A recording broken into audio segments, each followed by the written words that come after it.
A fase de crescimento das galinhas poedeiras é uma etapa extremamente importante do sistema de produção, inclusive define o sucesso da atividade, porque se eu erro em alguns manejos nesse período, eu comprometo a produção de ovos lá na frente. Por isso, no vídeo de hoje vamos trazer alguns pontos de atenção para você não errar.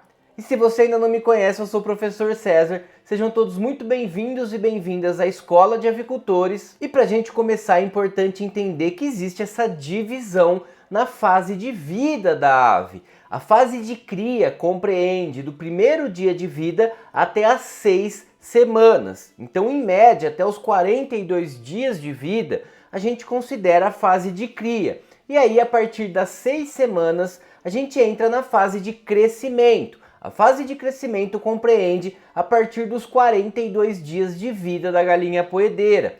E ainda tem uma divisão entre a recria 1 e a recria 2. A recria 1 compreende esse período de 6, 7 semanas até 12 semanas. E a recria 2 vai de 12 até o início da fase de produção, até a pré-postura. E cada uma dessas etapas são importantes na vida da ave e tem especificidades, pontos de atenção específicos para cada fase. É por isso que existe essa divisão. Vocês sabem que a gente usa ração diferente, por exemplo. Então tem a ração na fase de cria, a ração para crescimento, a ração para engorda, para postura, e essa divisão ela está atrelada aos diferentes acontecimentos na vida da ave. Por isso a gente vai pontuar alguns deles que são extremamente importantes para a gente entender e agir de maneira correta. E um primeiro ponto de atenção é o nome dado a essa fase de recria 1, de crescimento inicial, que vai de 6, 7 semanas até 12 semanas, que é um período de crescimento rápido. É um momento que a gente considera de crescimento exponencial, onde acontece o desenvolvimento, onde a ave obtém a maior parte dos componentes estruturais adultos. E é depois da fase de cria, então, que começa o desenvolvimento muscular e uma mudança do desenvolvimento do osso cortical para o crescimento esquelético de maneira geral. E essa questão do esqueleto é um ponto extremamente importante para essa fase, para o sucesso da atividade, inclusive. Porque 95% da estrutura óssea está formada até a 13ª semana de vida. Qualquer coisa que eu faça após isso para tentar corrigir alguma falha de crescimento nesse período não vai fazer com que o meu esqueleto cresça. As aves elas têm sim um crescimento compensatório que a gente chama. Então se ela está abaixo do peso, a gente consegue recuperar isso lá na frente. Mas com relação ao crescimento esquelético, ao esqueleto das aves, não tem como corrigir. É até a 13ª semana, é nessa fase de recria 1 que acontece a maior parte da formação e do desenvolvimento. E errou nesse período, infelizmente, compromete toda a produção de ovos. Por exemplo, a casca, formação da casca, mineralização da casca, ela está diretamente relacionada com o tamanho do esqueleto da ave. Isso já está provado por A mais B. Aves com desenvolvimento esquelético adequado vão fazer a deposição de cálcio adequada na fase de postura. Aves que têm um desenvolvimento de esqueleto comprometido têm dificuldade de produção de casca de qualidade lá na frente. E um outro ponto importante aqui é uma atenção especial aos manejos que causam estresse, porque o estresse compromete essa fase de crescimento rápido. É um momento muito crucial de desenvolvimento muscular, como a gente viu, e ósseo. E qualquer estresse que a ave passe nesse período pode comprometer o desenvolvimento. Por isso, quando for fazer vacinação, quando for fazer pesagem, quando for fazer todos os manejos inerentes a essa fase, tem que ir com muita calma, tranquilidade e não estressar os animais. E aí, passada essa fase de recria 1, de crescimento rápido, a gente entra na fase de recria 2, que compreende entre 12 e 13 semanas até 18, 19 semanas, dependendo da estratégia, de pré-postura, de postura, enfim, depende da divisão que cada um vai estabelecer de acordo com a sua realidade, com a linhagem que está trabalhando, com o peso das aves, que a gente vai ver um pouquinho aqui. Enfim, uma série de critérios precisam ser levados em consideração para saber a hora dessa transição, dessa mudança. Mas de qualquer forma, esse é um período que muda a chavinha da vida da ave. Antes ela estava num momento de crescimento rápido, desenvolvimento muscular e ósseo. Agora, a partir de 13 semanas, ela para de crescer dessa forma. Claro que ela continua crescendo, mas ela para de crescer, ela diminui o crescimento quando comparado à recria 1. E ela começa a desviar a energia para o amadurecimento sexual, para o amadurecimento do sistema reprodutivo. E é claro, começa a se preparar para uma fase de produção de ovos, para a fase adulta. Então é um momento muito delicado de mudanças.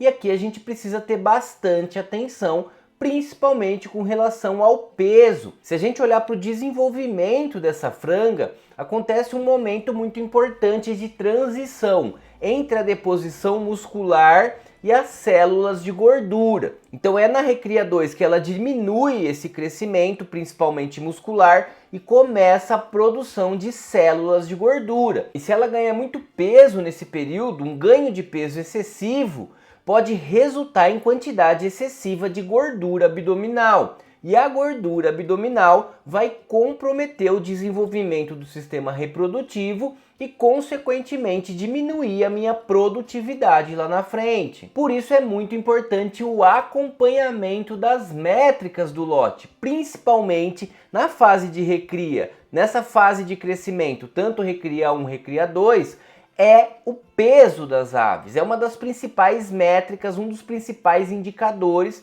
é o peso das aves. Na recria 1, a gente pode até extrapolar um pouquinho do peso, não tem problema. Se ela estiver um pouco acima do peso, tá ok, até melhor, porque é uma fase que ela demanda muita energia para esse crescimento rápido. Porém, quando ela entra na recria 2, aí a gente precisa regular melhor esse crescimento e esse ganho de peso, porque ela não está se desenvolvendo mais a parte muscular e óssea, e sim a parte de gordura, que não é muito interessante para a gente. Então eu preciso seguir o guia de manejo da linhagem que eu estou trabalhando. Esse aqui é um exemplo da Embrapa. Agora tem outras linhagens e todas as linhagens elas têm os guias de manejo e trazem as tabelas de peso semanal. Semana a semana eu preciso pesar esses animais e fazer o acompanhamento. E esse peso precisa estar condizente à idade. Eu acompanho as semanas e acompanho o peso. O peso precisa estar exatamente como manda o figurino para eu ter o desenvolvimento adequado dessa franga e, consequentemente, a produtividade esperada. Ela só vai desempenhar todo o seu potencial genético se ela tiver em desenvolvimento correto. E um outro ponto de atenção além do peso é a uniformidade do lote. Nós precisamos nos atentar muito para a uniformidade. A nossa meta de uniformidade é entre 80% e 85% do peso das aves. Ou seja, um exercício rápido aqui, um exemplo para a gente entender isso. Se eu tenho um lote que está com 18 semanas de vida e o guia de manejo me diz que o peso ideal desse lote com 18 semanas é 1,47 quilos, ou seja, 1.470 gramas, pelo menos 80% de todas as aves elas devem pesar entre 1,32 quilos, ou 1.323 gramas, e 1,61 quilos, ou 1.617 gramas. Por isso é importante pesar individualmente um número considerável de aves e fazer essa métrica de uniformidade. Se eu tiver uma curva muito distante desses 80%, eu preciso corrigir a rota. Assim como a nutrição é outro ponto de atenção nessa fase de crescimento. Vamos lembrar que a gente tem trocas de ração da cria para recria, da recria 1 para recria 2 e ainda da recria 2 para pré-postura ou para postura. E aqui um erro muito comum, todo mundo define essa troca de acordo com a idade, quando na verdade o que define a troca de ração não é a idade, é o peso e o desenvolvimento corporal. Então se as aves elas estão abaixo do peso ou elas estão em desenvolvimento inadequado, desuniformidade, eu preciso manter uma ração com uma concentração maior de nutrientes. Eu preciso manter uma ração mais rica em nutrientes, que é o caso das rações das fases anteriores, para ela chegar no desenvolvimento adequado. E uma outra questão importante é a manipulação da formulação de ração de acordo com a necessidade nessa fase. Então, quando eu vou fazer um manejo estressante, por exemplo, uma vacinação injetável, que acontece nessa fase de crescimento, eu posso moldar a ração para ela ter maior concentração de nutrientes, porque o consumo vai diminuir pelo estresse. Então eu posso acrescentar, por exemplo, 2% de óleo vegetal, óleo de soja, para incrementar a dieta dessas aves, assim como em estresse calórico, seja pelo calor ou pelo frio, eu também moldo essa formulação de ração para atender uma exigência animal e não comprometer o crescimento e desenvolvimento nessa fase. Tudo que a gente faz na cria, na recria, compromete a postura. A postura de ovos ela é apenas um reflexo do que acontece na fase de crescimento. Por isso é muito importante a gente se atentar a esses detalhes. E uma outra métrica que eu queria trazer para vocês é a observação do desenvolvimento do músculo do peito. Porque o músculo do peito ele está diretamente relacionado à produção de ovos. Isso porque o glicogênio, que é o carboidrato de reserva de origem animal, então todos nós, inclusive animais, nós armazenamos energia, carboidrato, na forma de glicogênio, diferente dos vegetais que armazenam na forma de amido. Nós armazenamos na forma de glicogênio.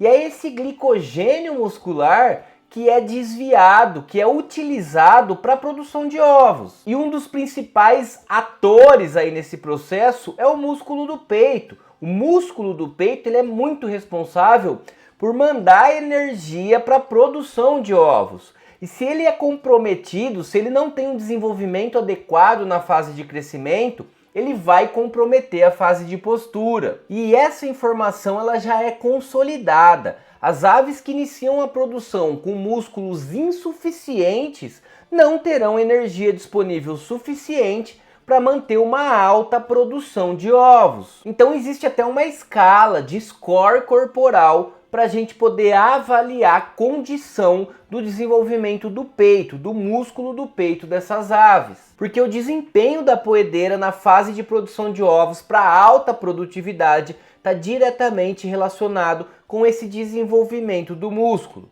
Tá certo, galera? O que eu queria trazer para vocês hoje era isso, alguns pontos de atenção dessa fase de crescimento para poder ter o sucesso e que a ave desempenhe todo o seu potencial genético na produção, que é o que nos interessa. Qualquer dúvida, qualquer questão, pode deixar nos comentários que eu respondo. Um grande abraço a todos e a todas!